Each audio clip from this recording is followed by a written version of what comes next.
Na msodakta mpenzi mtazamaji popote ulipo, natumai kwa siku yako imekuwa shwari. Basi leo nimekuandalia taarifa kemkem ikiwa ni tarehe 2 mwezi wa Februari mwaka 2023 na kukaribisha kwenye Dira ya Hope TV nikujuze niliyokuandalia, na kumbuka unaweza fuatilia taarifa hizi kupitia mitandao yetu ya kijamii ya Facebook na Twitter @Hope TV Kenya. Mimi ni Alice Diana, na basi moja kwa moja tukianza ni kuwa ugonjwa wa saratani ukiwa ni chanzo cha 3 cha vifo nchini Kenya, bado ni tatizo kubwa la afya ya umma nchini. Haya ni kwa mujibu wa ripoti ya kitaifa kuhusu saratani iliyozinduliwa hapa jijini Nairobi katika warsha wa siku 2. Na kama mwanahabari wetu Gloria Musimbi anavyotuarifu, ripoti hiyo inasema kuwa visa vingi vya saratani ni vilivyo katika hali mbaya.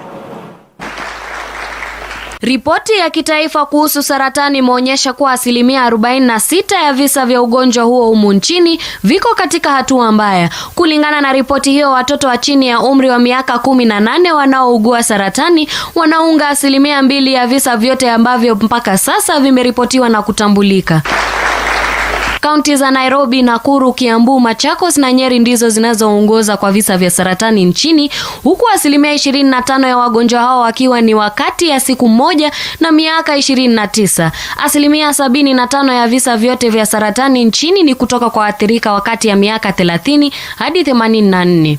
Governments have made significant investments in cancer treatment. Mombasa, Nakuru and Garissa counties have, for instance, developed state-of-the-art cancer centers that are able to provide referral services for neighboring counties. We shall follow on that trail. Kwa wanawake, aina ya saratani ambayo imekuwa kero kubwa nchini ni ile ya matiti kwa wanawake, inayoongoza kwa 26.5%, huku saratani ya uke ikiwa ya pili kwa 23.2%. Akizungumza katika uzinduzi wa ripoti hiyo, waziri wa afya Susan Nahumicha ameahidi kuwa ifikapo Julai, wizara yake itazindua hazina ya kitaifa ya bima ya afya ya jamii ambayo itawapa watu kutoka mashinani matibabu ya saratani kwa urahisi. New administration through the Kenya Kwanza Health Plan has envisioned a chronic disease fund that will further bolster the financing for cancer intervention and stem the capital flight due to medical tourism for cancer survivors. Nahumicha alidokeza kuwa watashirikiana na wadau katika sekta kibinafsi ili wagonjwa wasitozwe gharama nyingi katika hospitali za kibinafsi. Public funded treatment services have been enhanced through the establishment of more than 10 county chemotherapy centers, 3 regional comprehensive cancer treatment centers in Mombasa, in Garissa and Nakuru, and the Cancer Center of Excellence at the Oncology Center at Kenyatta University Teaching and Referral Research Hospital, where cutting technologies such as molecular imaging and cybernerve treatment have been made available for all Kenyans. Kwa upande wake, Dr. Shalin Biwott amewahimiza wanawake kuwa na mazoea ya kutembelea vituo vya afya mara kwa mara kufanyiwa uchunguzi wa miili yao ili kubaini kama ugonjwa hilo limejipenyeza miilini mwao. We have the World Cancer Day on the 4th of February. This is this coming Saturday. I believe we have various stakeholders who have come out and rolled out free cervical cancer, free other form of cancer screening camps, and even screening for just non-communicable diseases. I would urge Kenyans, if you see the posters online on the social media platforms, like for example, I've seen Nairobi County has already rolled out screening. On this Saturday, we're also going to have screening at as part of this summit at Kasarani. Come out in large numbers, come for the screening, come get checked, and I would assure you, if detected early, cancer is preventable.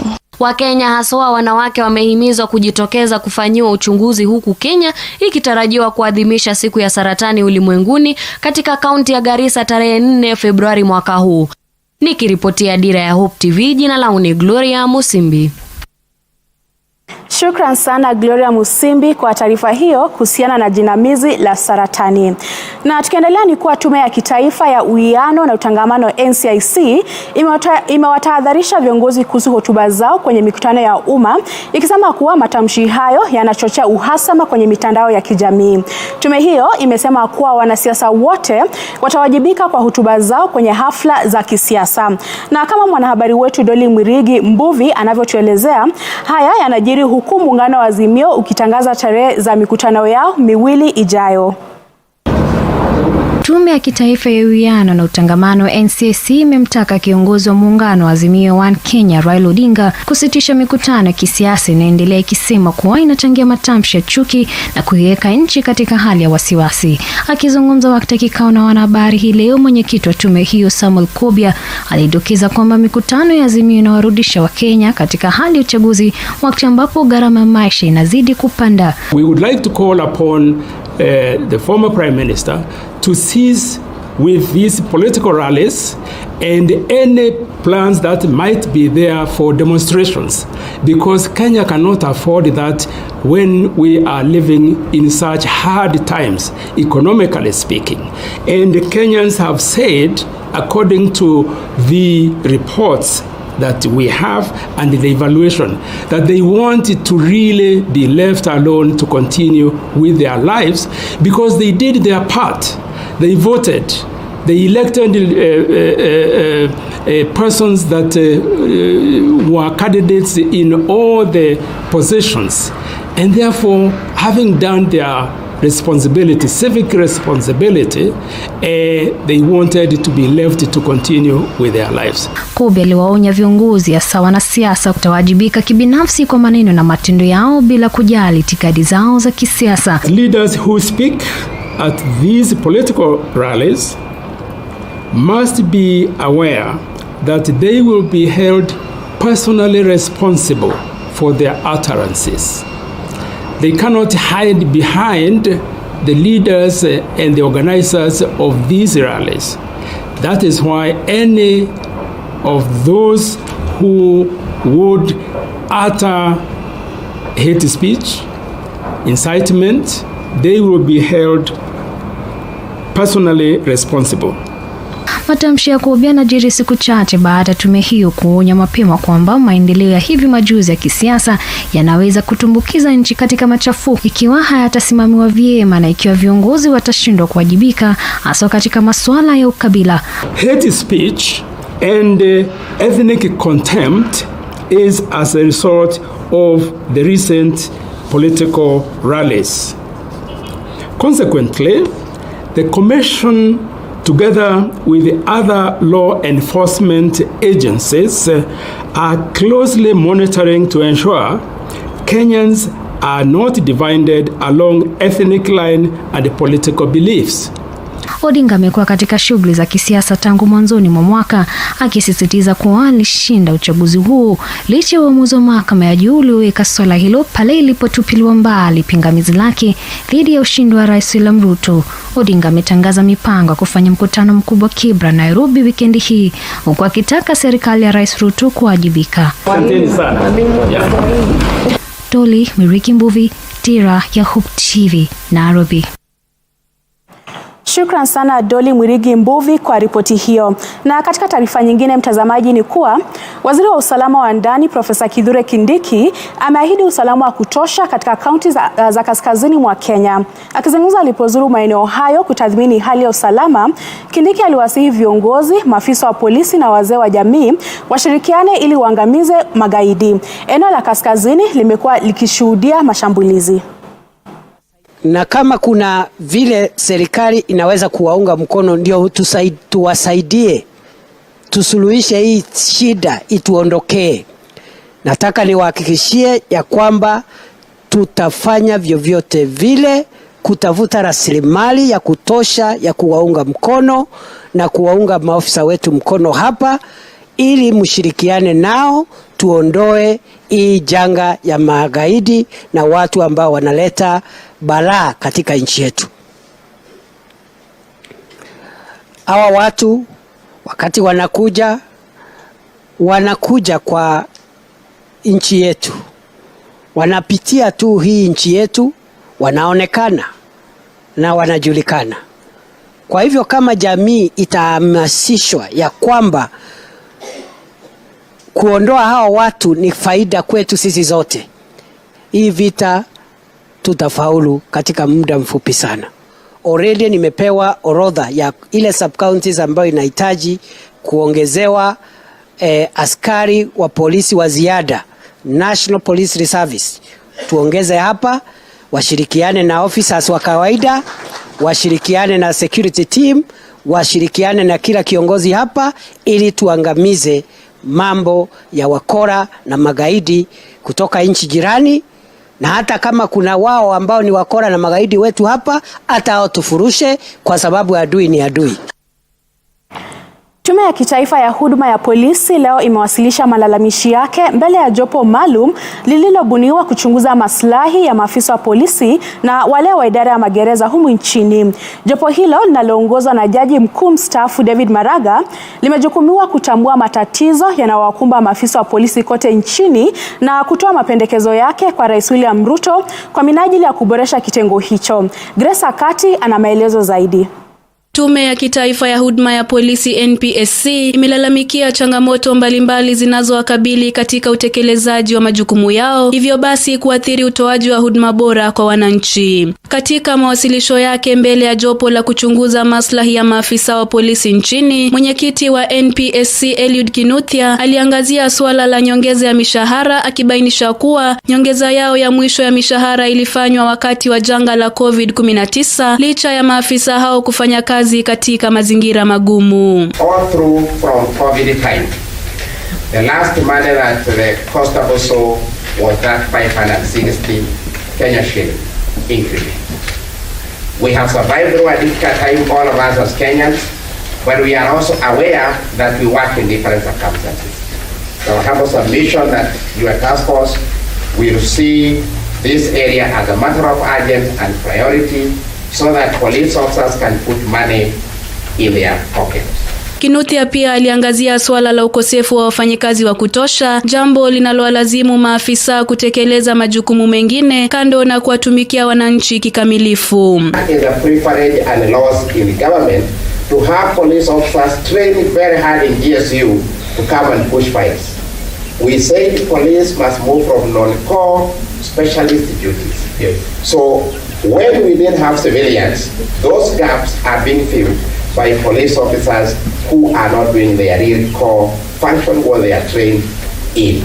We expect to close this gap by now the new move, now that we have had the employer appointing the principal administrative secretary and accounting officer for the National Police Service. Jopo hilo lilianza vikao vyake siku ya Jumatatu na linatazamiwa kujigawanya katika makundi kadhaa na kuzuru kaunti zote 47 nchini kuanzia tarehe 6 hadi tarehe 17 Februari ili kukusanya maoni kutoka kwa maafisa wa polisi. Baada ya mchakato huo, litapitia masuala yote yaliyowasilishwa na kutoa mapendekezo ya uboreshaji wa sheria na masharti ya huduma ya maafisa. Nikiripotia Dira, mie ni Grace Ahati. Shukran Grace Akati kwa taarifa hiyo. Tukiendelea ni kuwa viongozi wa madhehebu mbalimbali chini ya mwavuli wa IRCK wameibua wasiwasi kufuatia visa vya wapenzi wa jinsia moja almaarufu LGBTQ kuongezeka nchini. Viongozi hao sasa wanamtaka Rais William Ruto na serikali kuwalinda watoto na vijana dhidi ya kuhusishwa na tabia hiyo na wanaharakati, watu binafsi au shirika lolote. Katika kikao na wanahabari, viongozi hao pia wametoa wito kwa Wizara ya Elimu kufanya ukaguzi wa vitabu vya baadhi ya waandishi na wachapishaji mbalimbali ili kupiga marufuku vitabu vinavyohamasisha mahusiano ya jinsia moja humu nchini. We are speaking today as concerned religious leaders keen to protect and preserve the future of the family unit and protect our Kenyan children. The swelling spread and support for a new regime of rights sweeping across the African continent and in Kenya, turning respectable traditions and morals on their heads is a concern to us. This new regime of rights is being blown into Kenya by winds from the west and planting seeds of destruction against the natural order of human relations and intimacy.